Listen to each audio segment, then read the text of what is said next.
संस्कृताय नमो नमः। अहम रेणुजा अस्मि,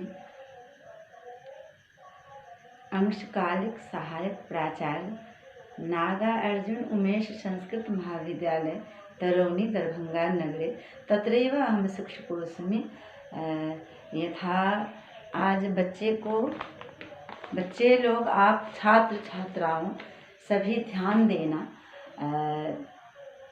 इस बार परीक्षा में पूछे योग्य प्रश्नोत्तरी मैं आज पाठ्यक्रम से पढ़ाएंगे, जिसमें कि शास्त्रीय तृतीय खंड के प्रतिष्ठा छात्रों के लिए है। शास्त्रीय तृतीय खंड प्रतिष्ठा छात्रों के लिए, और शीर्षक है कि कालिदासस्य संक्षेपेण परिचयो देयः। यथा उत्तर, संस्कृत साहित्य के जगत में अनेकानेक प्रतिभावान संपन्न महाकवि हुए हैं, जिनकी प्रतिभा के संस्पर्श से साहित्य के महाकवियों में सर्वप्रथम स्थान कविकुल शिरोमणि कविकुल कमल दिवाकर कालिदास का है। उन्होंने 2 महाकाव्य लिखे हैं, एक रघुवंश और दूसरा कुमार संभव। ये दोनों महाकाव्य इनके बहुत महत्वपूर्ण है।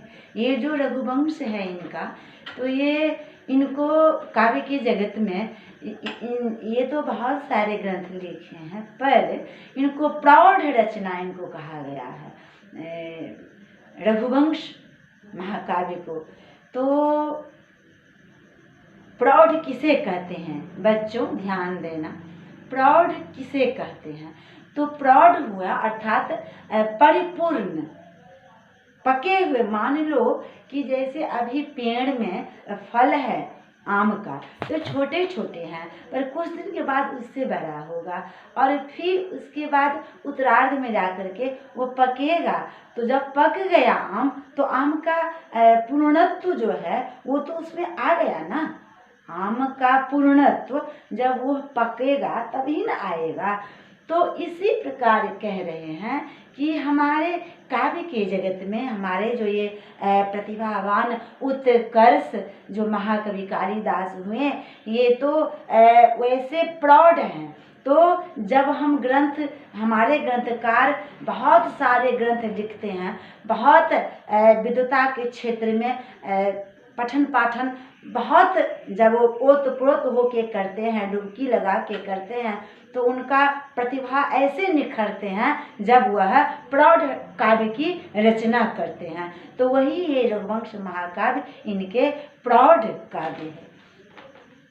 और फिर कह रहे हैं कि इस रघुवंश में 19 सर्ग हैं, और उस 19 सर्ग में राजा दिलीप से लेकर के यानी 31 राजाओं को, राजा दिलीप से लेकर के अग्निवर्ण तक वह वर्णन किए हैं। और फिर कह रहे हैं कि इसमें कुमार संभव महाकवि कालिदास का दूसरा महाकाव्य है। इन ग्रंथ में शिव पार्वती के परिचय, इस ग्रंथ में शिव पार्वती के परिचय, कुमार कार्तिकेय के जन्म तथा तारकासुर के वध की कथा उपस्थित है। और इन्होंने गीति काव्य तथा नाटक भी 3 लिखे हैं। पहला इनका नाटक है मालविकाग्निमित्रम, दूसरा इनका नाटक है विक्रमोर्वशीय नाटकम, और तीसरा इनका विश्वविख्यात अभिज्ञान शाकुंतलम। ये तो बहुत मनोहर नाटक इनके हैं, विश्वविख्यात। फिर कहते हैं कि ऋतु संहार और मेघदूत, ऋतु संहार और मेघदूत इनके गीति काव्य हैं। इनकी सर्वाख्याति अभिज्ञान शाकुंतल नामक नाटक से हुई है। वैसे इनके सभी ग्रंथ अत्यंत उच्च कोटि के हैं। वास्तविक में इनके जितने ग्रंथ हैं बहुत अत्यंत उच्च कोटि के हैं। इनके हृदय में काव्य फल को पुष्टि करने के लिए वाल्मीकि रामायण अधिक सहायक सिद्ध हुए हैं। कुमार संभवम में हिमालय वर्णन अत्यंत रमणीय है। फिर रघुवंश महाकाव्य में प्रौढ़ा अवस्था में हुआ होगा। रघुवंश महाकाव्य प्रौढ़ा अवस्था में हुआ होगा, वही प्रौढ़ की जो चर्चा किए हैं आगे, क्योंकि इसमें शैली की उत्कृष्टता। प्रौढ़ क्यों कहा गया? कुछ तो खास गुणत्व होगा इस ग्रंथ में, तो वही कह रहे हैं कि क्योंकि इसमें शैली की उत्कृष्टता और एवं कौशल वर्णन मिलता है। महाराज दिलीप ने प्रारंभ में यानी ये सूर्यवंशीय हैं, और फिर कह रहे हैं कि इक्ष्वाकु वंशियों के चरित्र चित्रण इत्यादि करते हुए महाकवि कालिदास इस रघुवंश को यानी एक उत्तम ग्रंथ रचना किए हैं, उपस्थित किए हैं। प्रमुख रघु तथा राम का उदात्त चरित्र कितने ही सर्गों में वर्णित है। किनके? रघु और राम का उत्तम उदात्त चरित्र। महाकवि कालिदास कविता में माधुर्य का मधुर निवेश, प्रसाद की स्निग्धता, पदों की सरलता, अर्थ का सौष्ठव, अलंकारों का मंजुल, रसमय प्रयोग आदि समस्त उच्चतम काव्य की विशेषताएं विद्यमान है इनके ग्रंथ में। कालिदास देववाणी के श्रृंगार एवं संस्कृत साहित्य के प्रतिनिधि कवि हैं। उनके उदार हृदय को संसार के वास्तविक व्यवहारों के बीच रखकर जो संवेदना आपने प्राप्त की है, उसकी अभिव्यंजना आपके इनके महाकाव्य में मिलते हैं। कालिदास की कविता उद्गार, रचनाएं लोकप्रिय, भारतीयता, प्रकृति चित्रण अत्यंत सजीव हैं। मेघदूत तो आपकी अद्भुत प्रतिभा द्वारा अलंकृत है। भारत श्री का एक अनुपम सरस चित्रण है। ऋतु संहार में ऋतुओं का सम्यक सफल चित्र सजीवता आदर्श की स्थापना की है। ये तो उपमा अलंकारों का सम्राट है, तभी तो कहा गया है उपमा कालिदासस्य भारवेरर्थ गौरवम दंडनीय पदलालित्यम माघे संति त्रयो गुणाः।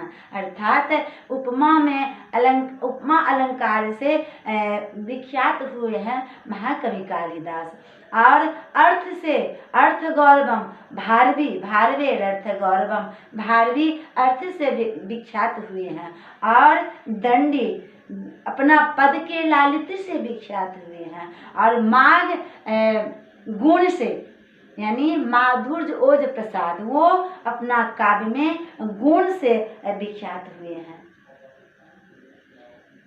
इनकी पत्नी का नाम विद्योत्तमा था और ये बहुत विदुषी थी। इनके काल निर्णय के संबंध में विद्वानों का युक्ति संगत मतभेद मिलता है।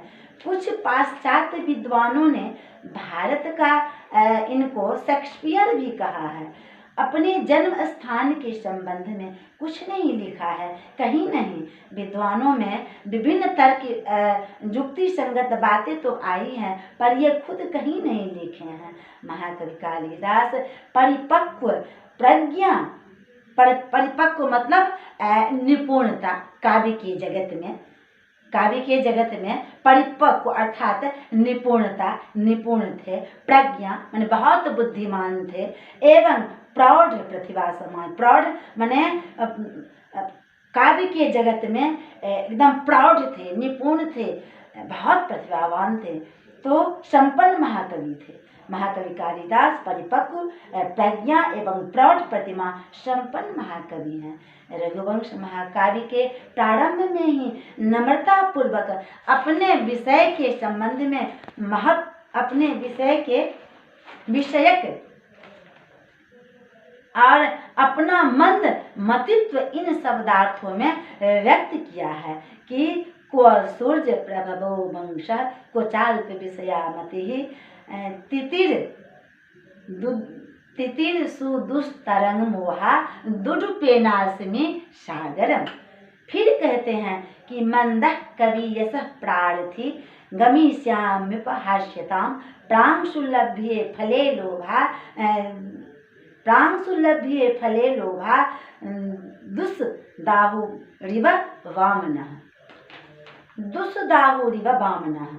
और एक सुंदर श्लोक है कि भारतस्य महिमा गायन्ति देवा किल गीतकानि धन्यास्तु ते भारत भूमि भागे सर्गापवर्गास्पदमार्गभूते भवन्ति भूयः पुरुषा सुरत्वात् इति।